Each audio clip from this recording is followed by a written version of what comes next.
Welcome to the Counselling Tutor Podcast, the must-listen-to podcast for students of counselling and psychotherapy.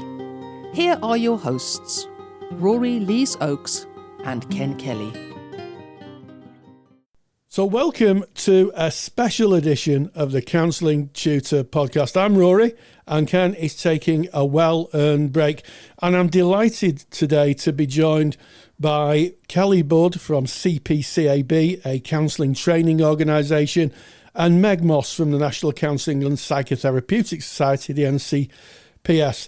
And we're going to be talking about the very serious topic of the integrity of counselling training. So if you're a student or you're thinking of starting training, this podcast really is for you, so you can get on the right path and not make what could be quite expensive and emotionally hurtful mistakes as you move through your training. So first of all, Kelly, who are CPCAB? Just tell us a little bit about yourself and who are CPCAB? Hi, Rory. Thank you for the introduction. So CPCAB, so we are the Counselling and Psychotherapy Central Awarding Body. And essentially what that means is that as an awarding organisation, we're approved by the UK regulators and the Department for Education to design, assess and award qualifications that meet national standards that are recognised by other training institutions in the UK, but also abroad as well. So the UK standards are recognised. There are lots of awarding organisations in the UK, so we're one of many. And many awarding organisations, as your learners will know, award counselling qualifications. CPCAB is slightly different in that we're the only awarding body that specialises in counselling qualifications. So, counselling qualifications and allied professions, so life coaching and supervision as well. But it's essentially, it's all we do. And we're staffed by counsellors and education professionals, and we're really embedded in the profession of counselling, and we care about its future, which is kind of the main reason why we're here today. As a AO, I will use the term awarding organisation, kind of representing this campaign with NCPS. Well, that leads on to introducing Meg Moss, who's been on the podcast many times before, as you have, Kelly. So welcome, Meg, and just tell us a little bit about the NCPS. What is a professional body? Thanks, Rory. And yeah, it's lovely to be back again. The NCPS, National Counselling and Psychotherapy Society, we are a professional body, as Rory says, for counsellors and psychotherapists across the UK. So starting from when you're a student, all the way through to when you retire eventually and, just want to stay with us and, carry on being interested in the profession. We have members kind of from every different stage of their career. So what we do is we provide things like ethical support. So we have a code of ethics that you will sign up to say that you agree to. So we provide support around that. We provide lots of other membership benefits, kind of guidance. We provide, so say, for example, you're setting up in private practice. We have loads and loads of guidance for practitioners there. We have good practice guidance around things like working with children and young people, gender and sexual diversity guidance, all sorts of different things from different places within the profession that would be really helpful to you as a practitioner. And we've got lots and lots of resources, things like CPD resources, and even the kind of really boring things like forms for filling out client hours or your CPD log, or anything you can think of. That's kind of what we're here for, to support people on their counselling journey. And we work with organisations across the profession, and also kind of allied sectors within mental health to promote the value of counselling and psychotherapy, and make sure that one of the main things that we're doing at the moment is kind of campaigning around stable and well-paid work for counsellors and psychotherapists, making sure that there are ample opportunities for you to use your skills in a way that you are appropriately recompensed for doing so. Does that make sense? Yes, absolutely. So I guess what we've got is a meeting of a professional body, as outlined by Meg, who was talking about supporting and overseeing those people who are maybe student counsellors and qualified counsellors from, I guess from student right through to retirement, a very supportive organisation. And Kelly from CPCAB, who are an awarding body who are invested in quality training of students to become qualified counsellors. So, Kelly, what is the focus of this joint campaign that yourself and the NCPS have come together to promote? I think probably at its core, it's best summed up to essentially be about the importance of human connection. So human connection and what it brings to counselling training from the very beginning all the way up through to kind of practitioner level and beyond, and also human connection within counselling practice. And for us, the campaign is exploring why that's so vital in the training process and why that's vital in practice. What does it bring that creates the therapeutic relationship? And there's going to be a lot of different activity across the year of this campaign. But one of the things that we're really focused on doing is understanding from trainees and from practitioners and from tutors as well, about their lived experiences of human connection and the kind of learning that comes from relationships throughout their training, and what benefit that brings to their practice when they're actually working with real life clients. Because at the end of the day, that's what the training is for, is to be able to create a relationship that heals. Absolutely. And, there's no secret to the to why therapy works. It's been known for a long time.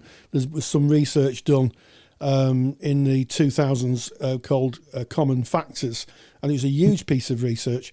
And we know from the output of that what works, and a big part of what works is the therapeutic relationship, which really brings me over to Meg.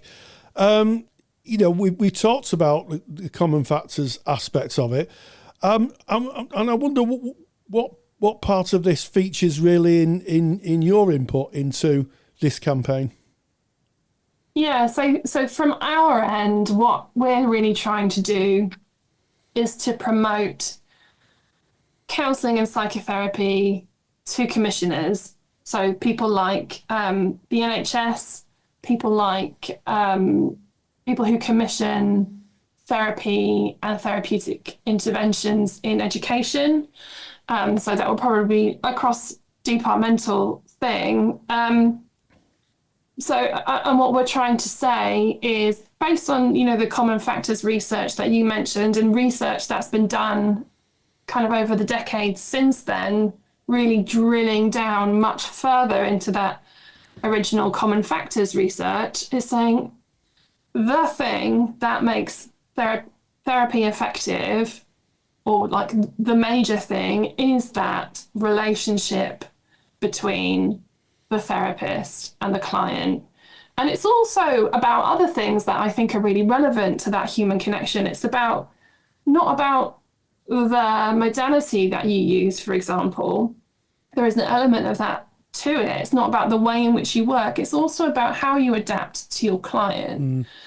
So it's about having this connection with them that will allow you to, see what it is that they need and what they're bringing, either based on their feedback or based on your kind of observations of them in the therapy room. Is that connection feeling like they're benefiting from say, this way of working? Maybe they'll benefit from, some chair work, or maybe they'll benefit from something creative, or maybe they want to do more kind of in-depth talking about stuff that happened in childhood, or maybe they want to do some more kind of cognitive stuff. But that's part of your role in terms of common factors research as a therapist, and that's how you make that effective. And that's not the kind of thing that is replicable.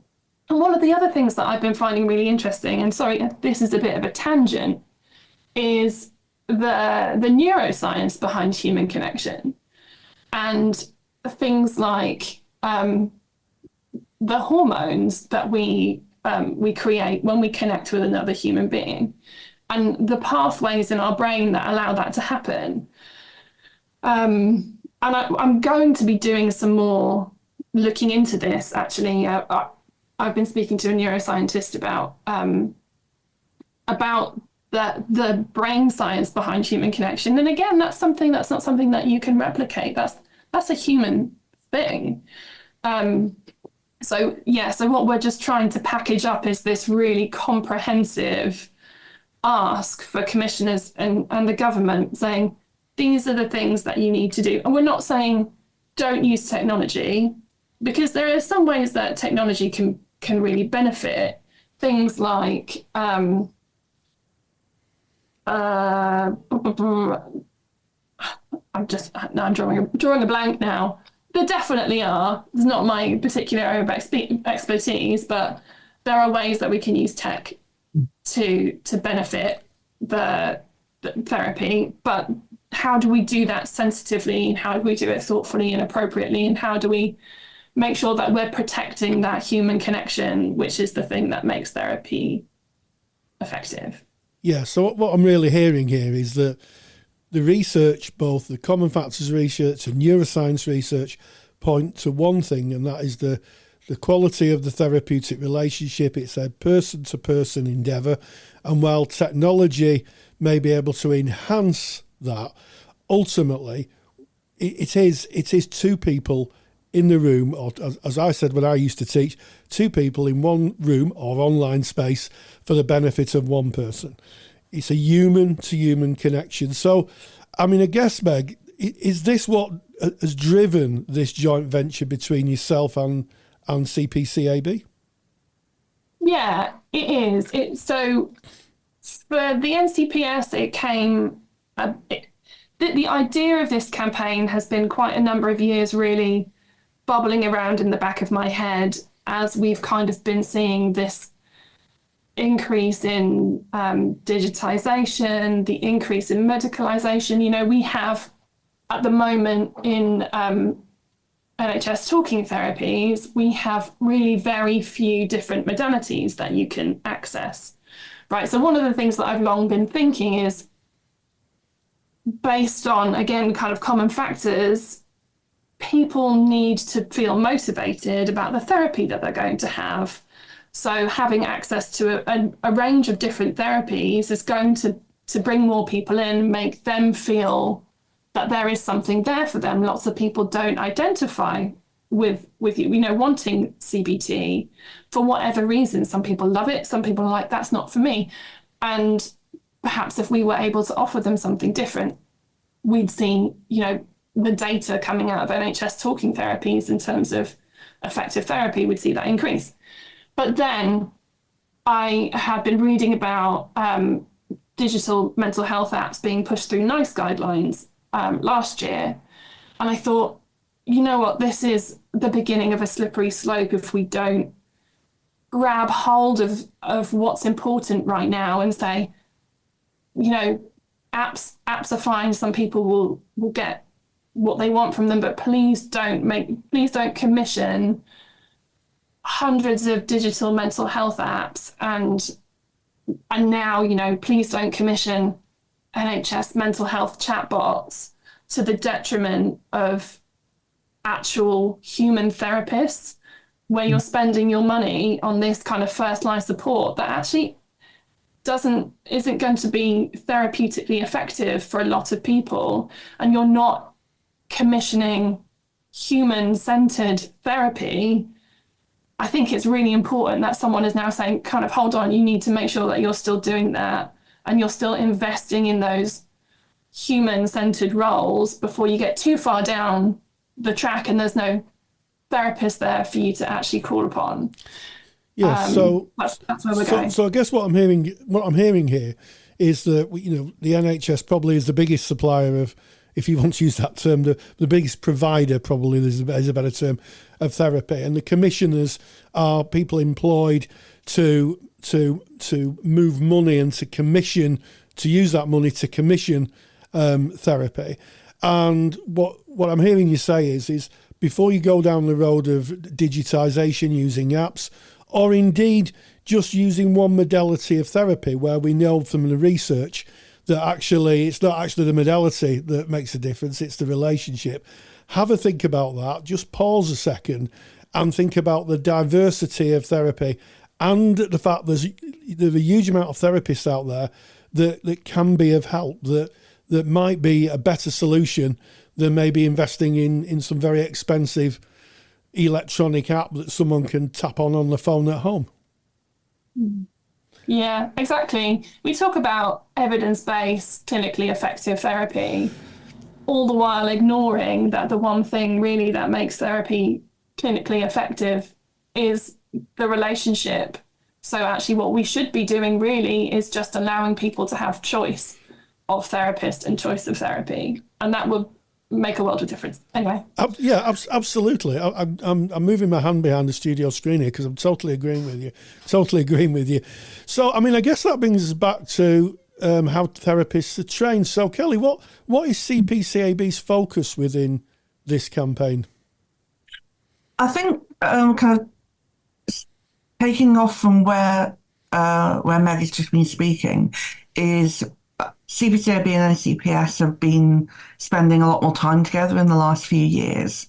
And when we understood where NCPS were kind of going with this real championing of informed choice around therapy and making sure that humans and a paid human workforce are really kind of championed in commissioning, we were able to kind of step up and say, actually, that really aligns with something that we're also seeing in the training landscape at the moment that we're equally concerned about, because for us, for that meaningful human connection to be available in the workplace, the training needs to supply that in a really effective way.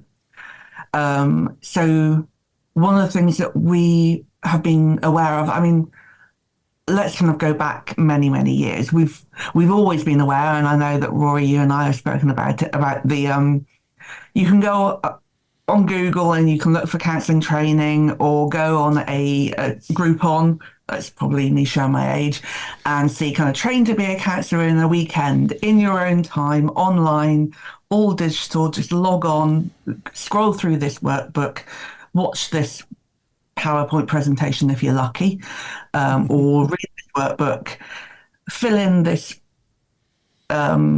multiple choice questionnaire and get your counselling certificate. We know that those have been around for a very long time. And for the most part, our community, and we see it on Counselling Tutor a lot, used to be really good at self-policing those sort of courses. If somebody came on there and said, hi, I've seen this course and it's free training and it says I can be a counsellor in 4 days, or I can do it in a weekend and I'll be able to see clients and put a label on my door the next week. People have been really good at saying, yeah, that's probably not going to train you well enough to be an effective counsellor. So it always kind of had its own way of self-monitoring. But we've seen a shift since the pandemic. I think something happened during COVID where obviously a lot of training had to move online. People learned really, really quickly. And awarding organisations such as ourselves and many others have actually continued the availability of online training, because we've seen that it has it has a lot of benefits, like inclusivity for candidates who can't travel to a centre. It has a great deal of value in terms of providing genuine training opportunities, particularly when people wouldn't have been able to do it in the past. But this idea of online training has kind of allowed these train to be a counsellor in the weekend or do this distance learning course to kind of creep in through the mist. And there's now kind of a level of confusion around what online live synchronous training can do, and that it can be equal to, and sometimes even better than, live in the classroom training, but only when it's live, only when there's still human connection within it. And that's a very different training environment to put your bank details in here and do this online workbook. You absolutely brilliantly, you won't ever have to see a tutor. You won't ever have to spend time with peers. No, you don't need to do skills practice. Don't worry. You can do all of the guided learning hours that we market without ever having attended a taught session. And that is growing. And it's really growing. And it's kind of seeping in around the edges. And particularly where we're seeing it having the impact is at level 2 and 3. Because often candidates who have reached level 4, level 5, they understand counselling by that point. They kind of get that to be a good counsellor, you're probably going to have to sit in front of somebody and counsel them. Or you're going to have to get feedback from a peer or feedback from a tutor or develop yourself. So the higher levels are kind of still continuing to produce or to generate the kind of training that they need to. But it's almost kind of those early learners, the ones that maybe don't yet know enough about counselling to know to look for certain things in their counselling training. And they're signing up, they're paying their money, or they are using their government funding, which is one of the things that I want to come to fund entirely asynchronous, not live counselling training, and then trying to progress with that and being turned away at the door of the next level. Yes, and counselling training, for those people who are listening who are thinking, well, I fancy, becoming a counsellor, moving into helping professions. It's always been, and should remain so in my view, an apprenticeship where people start and develop those skills, not just the academic side, not just the writing. It's not psychology where you can critique a theory. You may have to do that within training, but you've actually got to practice those human to human skills. And I think the courses you're talking about is where someone pays maybe £800 or £1,000 UK pounds, and what they get is a workbook, a series of videos, and they never ever see a tutor or never do any skills practice, never get any critique, are not supported. And what is the impact on trainees of this kind of singular form of training where people are just left to their own devices? I think the one thing I want to just pick up from what you said, very much like Meg, we're not discounting the additional enhanced benefit of asynchronous learning. So watching videos, doing reflective learning in your own time, reading, absolutely brilliant. And in CPD and qualifications and things like that, great, continue to do that. But it's not a replacement for core training. Because what we're seeing in terms of the impact on learners is we're seeing people approaching the next level of qualification and presenting a certificate to their training provider that at face value looks like a direct equivalent to somebody who's done live training. And they are then going on to a level 4 course, sitting in the classroom and realizing they're the only person there that's never done skills practice before. They're the only person there that's never had feedback from their tutor. They've submitted something online and they've just got something that says 2 spelling errors as their feedback. That's not good enough to train to be a counsellor. Yeah. So what we're seeing as an awarding body is we're seeing a lot of very, very disappointed candidates. Yeah. A lot of very rightfully so angry candidates that are coming to us and they're saying, well, why won't you let me go on your course? Or they're coming to us and they're suddenly realizing that they've essentially been misinformed, duped, and they've spent money or they've used their government funding for a level 2. And they can't then use that funding again for a good level 2 because it's gone. So, or they've taken out a loan, heaven forbid, for their level 3. but it can be an entirely distance learning, and they try and go on a level 4 with it and get turned away. So you could have a situation where someone listening to this may get government funding, do a course online, think that it's a course that will allow them to progress. Yeah. They may go then to the next course provider and say, I'd like to progress. And the course provider looks at the qualification and says, actually, this isn't the path to become a therapist. At which point, I just don't know how I'd feel about that. If that was me, I've spent my money, I've spent my government loan, I'm now can't progress. I've got to start again with my own money. Or somebody actually manages to get on a course and sits in a group of people and realise that actually they're way behind the rest of their peers in terms of skills practice. That actually, you know, their peers are far more advanced, far more skilled. And this isn't anything to do with the tutoring. This is to do with the path that the students has took to get there. Now, I've got to ask this question, Kelly. I just really have to ask this question. Obviously, if you go to a barber and say, do I need a haircut? The barber will always say, yes, you do. So you're a training provider and obviously you have a business. So I guess I'd be failing in my duty as host to say, well, you would say that, wouldn't you? How would you address that? Absolutely. I don't think there's any denying that we're an awarding body. Yeah. And we've got a vested business interest in people doing our counselling training. But I think something that CPCAB has maybe kind of failed on in the past is you won't have seen us do a campaign before, because for the most part we're quite coy about what we offer. And we kind of hope to some degree that the quality of our training speaks for itself, and it does. But I think what this is about is this is something bigger than just us. Because what I will say is there are a range of other awarding organisations out there delivering really, really good quality counselling training besides us. I mean, obviously, I'm going to say I like CPCAB. I chose to work here. But I did, maybe don't tell my boss this, but I did some CPCAB training in my practitioner route and some from other awarding bodies. I liked both. They were great. But if we are the awarding body that specialises in counselling, we care about the profession. So my question is, if not us, who? Who is going to stand up right now and help learners make informed choices about their training when there's so much aggressive marketing going on from these organisations that will happily misinform learners? Yeah.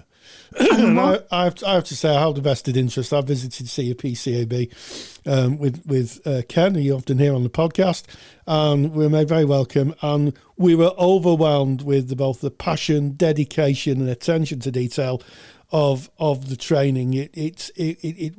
Which is why we're always happy to meet up with anybody from CPCAB, because we know how much effort is put in, as we do when we speak to our friends at NCPS. So, Meg, what's the focus, NCPS's focus on this campaign? And also, two questions: what are the emerging trends? The focus of the trends.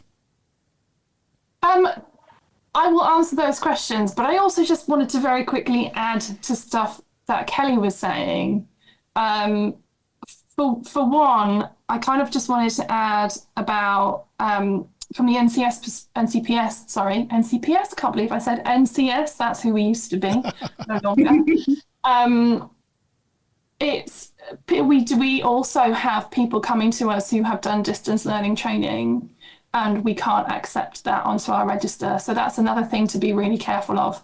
No professional standards authority accredited register will be able to accept training that is fully asynchronous distance learning. So it's really, really important that people know that, because we do have people who get to even, they have done a level 4 online and they get to us and we have to turn them away. And it must be heartbreaking for them, the time and the money they've put into that. So if you are thinking of going down that route, I would say please reconsider. The other thing I wanted to kind of chime in on was just talking about what you do in a level 2 and level 3. And even when I did my level 2, we did skills practice. And I remember how awkward and difficult it was. Yeah. But it's so important. It was just reflection.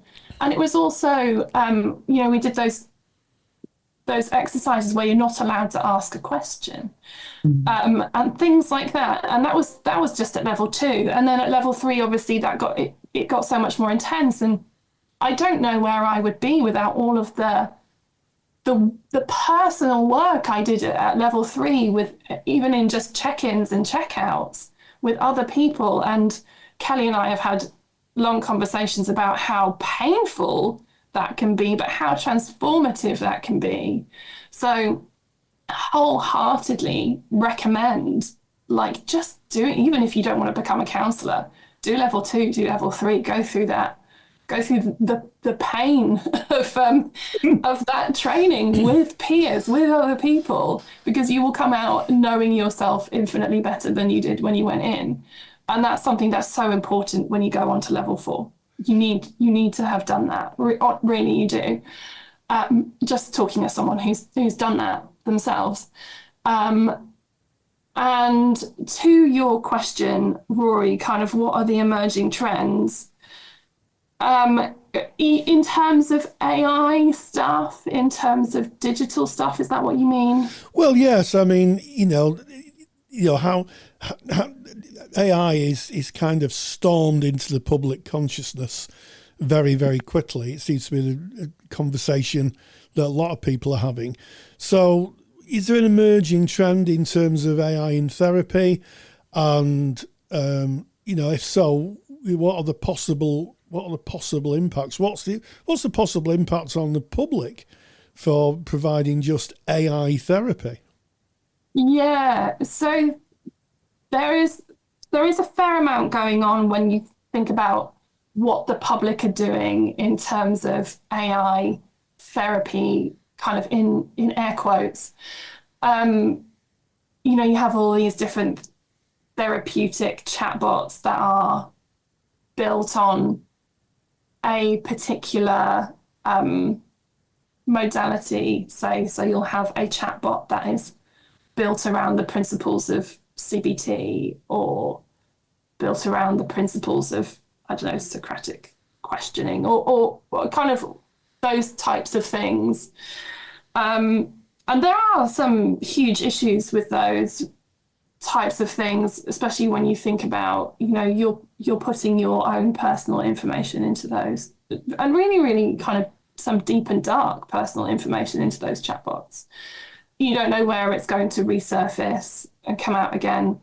There is a wonderful human called Kath Nibbs, who, if you're remotely interested in looking at kind of harms in therapy and online therapy stuff and therapy and tech, she's really, really, really good person to follow. Give her a little plug there. And she can talk about it much more fluently than I can.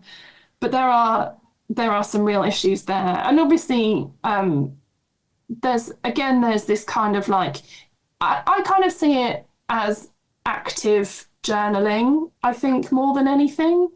Having spoken to people who have trialed that a little bit, it's not the same as obviously being in a room with a person and having those kind of conversations and those connections, or even those not conversations. So the power of silence in the therapy room is a huge one, and that's not something that's, how would you address that in a chatbot? That's not what that's kind of there for. Obviously, so that's kind of happening, and then we have therapists looking at how they can use AI and tech within their practice. So things like using it to, you record your sessions are transcribed.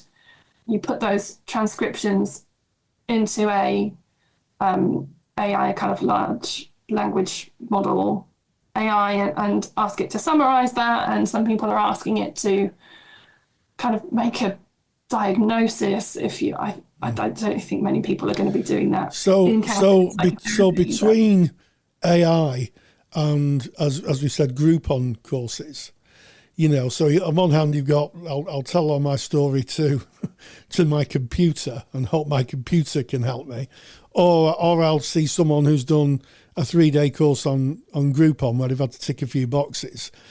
We are dealing with or working with clients with emotional issues, possibly life-ending issues in some cases. I don't know any therapist that I've ever spoken to who's never sat in front of someone who's considering not being around next week. And it takes an incredible amount of skill, an incredible amount of humanity and training to be able to work with that process. So between the kind of automation and the I'll be a counsellor in a week or a weekend. Kelly, do you think there's a public protection issue here? Do you think there's an issue to the general public? I think there is. I think there's, as Meg said earlier, the idea of a slippery slope. I think the decline in human connection in counselling training and the possibility that somebody might get all the way through their training hours and to the point of knocking on the door of a professional association, still not quite getting that they're not competent enough yet to be working with clients, is a real worry. I think the idea of the regulation of the counselling profession is a much, much bigger topic that we won't have time to discuss. It's a whole new podcast, that. It's a whole new podcast. But it's the case where it's always been there's nothing stopping a member of the general public from putting a sign on the door that says counsellor and inviting clients in. And that's one thing. But for somebody to believe that they are fully trained as a counsellor whilst having never actually seen a client and putting a sign on their door, there's something just more insidious about that. It's the organisations that are benefiting financially from that type of dangerous illusion don't care that person is going to be seeing somebody who might be thinking of taking their own life. And that is shocking to me. So for us, it definitely is a public protection issue because there are organisations who are cutting the human connection out of counselling training and allowing those people to believe that they're going to be great counsellors and go out there and potentially do harm. So from a training point of view, that is a slippery slope and that's worrying. And I think the one thing, because you brought it back in the summary there, Rory, about the idea of Groupon courses, is the one thing to flag is that it's not just on Groupon anymore. No. It's seeing people advertising 250, 300 guided learning hours and saying, and as regulated awarding organisations or as people with legitimacy behind them as normal training centres. And you go there and you get 10 guided learning hours.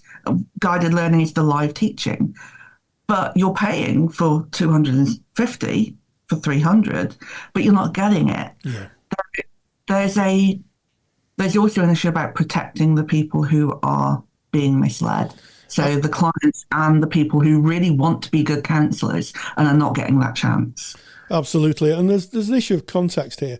As someone who taught counselling for 10 or 12 years, a lot of the learning wasn't just out of the books or, even in the groups. A lot of the learning was when a student would say to me, so this is what it says in the book. This is what we've come up in the group. Actually, what really is it? And I would say, well, from my experience and speaking to other colleagues, it could go in this direction, or you might want to think of that. This is the apprenticeship part of therapy. It's about saying to someone, yes, you could respond like that, or you could intervene like that, or you could think ethically like this, but actually, let's have a look at another way of doing it. And that can only be done by a tutor or tutors sitting at the front of a classroom, speaking directly, and also, I think, mirroring and showing by example what a professional therapist is. Yeah, that's the problem, because you have to see it's about mirroring, and someone saying that's what a professional therapist is. We don't always get it right. I mean, I never always got it right, but generally speaking, just to get the view of someone who does it, you wouldn't want to go on your holidays on an aeroplane flown by a pilot who never spoke to another pilot. You know, you can imagine the pilot getting home. Why did you learn to fly? Well, I did it on my Nintendo over the weekend. And I think I know where Lanzarote is, but if not, I can always use ChatGPT. They'll put me right. I'd be exiting off that aeroplane so fast it would be untrue. I'd be out the emergency exit. And, you know, all right, so that might be a very funny anecdote. But it comes down to the fact that this is life-changing for the people who come. Some people who come to your therapy room and sit in your seat, unbeknown to you as a therapist, may be making a decision whether they'll be around next week. And, you know, when clients don't come back, we sometimes think, well, perhaps it's not for them. It might be that they're not actually around to come back. It's a serious, serious business. It is like flying an aeroplane. It's a serious business. You have people's lives that you have to consider. And although, you know, you can't live their life for them, you have a professional obligation to be there for them. So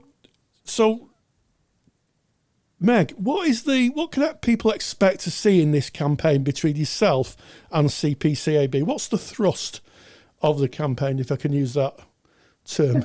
So we've got a number of things that we're doing, and I actually really want to plug the research first before I get told off by the people who are putting it together.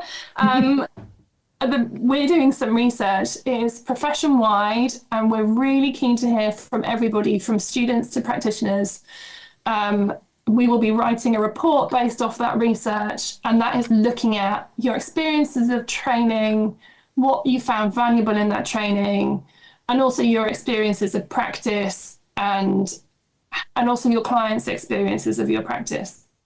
And that will be used to inform our campaign work to government, and the campaign work that CPCAB are doing around the training, guide learning hours training that we've been talking about.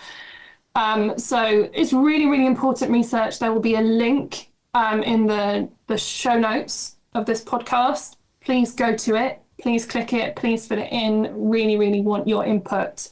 So there will be a report eventually that you can share. We have a large number of campaigning materials.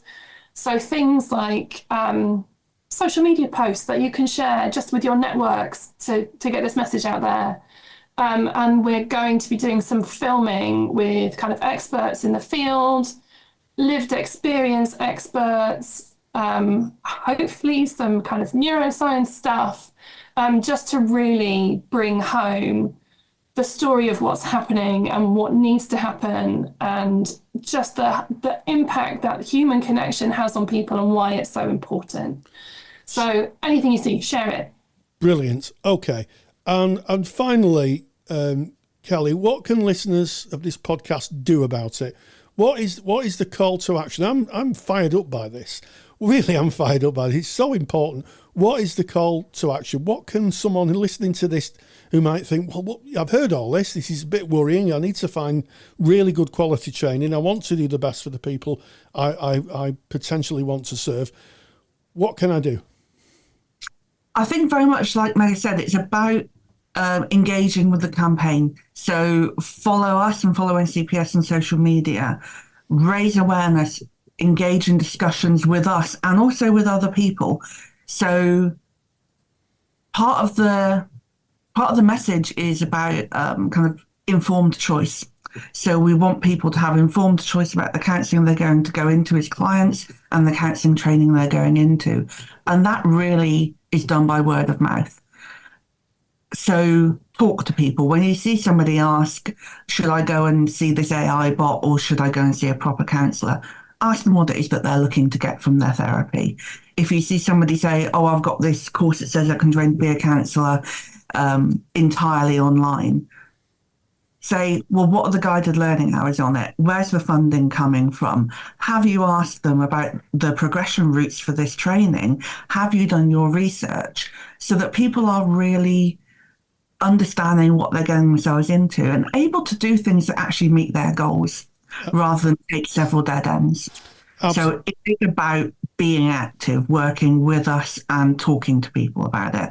So there you have it. If you're listening to this and you're thinking of training to be a counsellor, have a long think about what you've heard by Meg, who's part of a professional body, and Kelly, who's part of a training provider. If you want to find those links on the show notes that Meg mentioned, if you go to counsellingtutor.com, this special edition sits between episode 307 and 308, and it will be CPCAB NCS special edition podcast. And within that podcast, or on that page where the podcast is held, we will put the survey, we will put the show notes. And I guess if you've got any questions, just reach out to either CPCAB or NCS, Meg? NCPS, excuse me. Yeah, drop us an email, hello@ncps.com, and we will reply. Yeah, and contact at cpcab.co.uk and we will reply.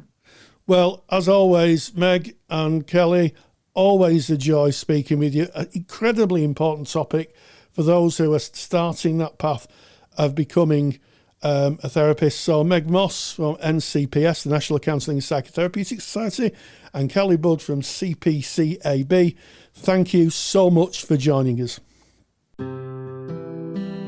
Thank you for listening to the Counselling Tutor Podcast. Find the show notes for this episode by visiting counsellingtutor.com.